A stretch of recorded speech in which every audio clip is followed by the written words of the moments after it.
வணக்கம் ரதீஷ். ராமநாதபுரம் மாவட்டத்தில் வடகிழக்கு பருவமழையானது தொடங்கி மிக கனமழையானது பெய்து வருகின்றது. இந்நிலையில் ராமநாதபுரம் அருகே ஆர்காவனூரில் 3000க்கும் மேற்பட்ட குடும்பத்தினர் வசித்து வருகிறார்கள். இவர்கள் பூர்வீகமாக விவசாயம் செய்யும் தொழிலில் ஈடுபட்டு வருகின்றார்கள். இந்நிலையில் இந்த ஆண்டு 1000 ஏக்கரில் நெல் விவசாயம் செய்திருந்தார்கள்.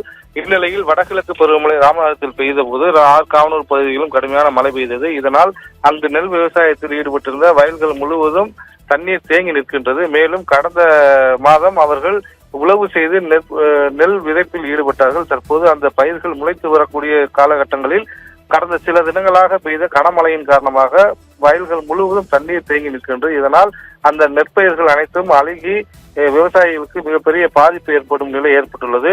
இதனால் உடனடியாக சம்பந்தப்பட்ட பகுதிகளை சம்பந்தப்பட்ட அதிகாரிகள் ஆய்வு செய்து அவர்களுக்கான நிவாரணத்தை வழங்க வேண்டும் என்று கோரிக்கை விடுத்துள்ளார்கள். மேலும் தற்போதுதான் பயிர் காப்பீடுக்கான அந்த பதிவு என்பது நடைபெற இருக்கின்றது. நவம்பர் 15ஆம் தேதி வரை பயிர் காப்பீடு செய்வதற்கான நாட்கள் இருக்கும் நிலையில் இன்னும் அவர்கள் பயிர் காப்பீடு வேறு செய்யாததால் இந்த இயற்கை பேரிடரானது ஏற்பட்டுள்ளது. எனவே சம்பந்தப்பட்ட துறை அதிகாரிகளும் பயிர் காப்பீடு நிறுவனங்களும் நேரில் ஆய்வு செய்து இவர்களுக்கு மழை வெள்ளத்துக்கான நிவாரணத்தை வழங்கிட வேண்டும் என்று கோரிக்கை விடுத்துள்ளார்கள். அதேபோல் தற்போது காவனூர் பகுதியில் வயல்களில் தேங்கியுள்ள தண்ணீர்களையும் வெளியேற்றும் பணியில் விவசாயிகள் ஈடுபட்டு வருகிறது.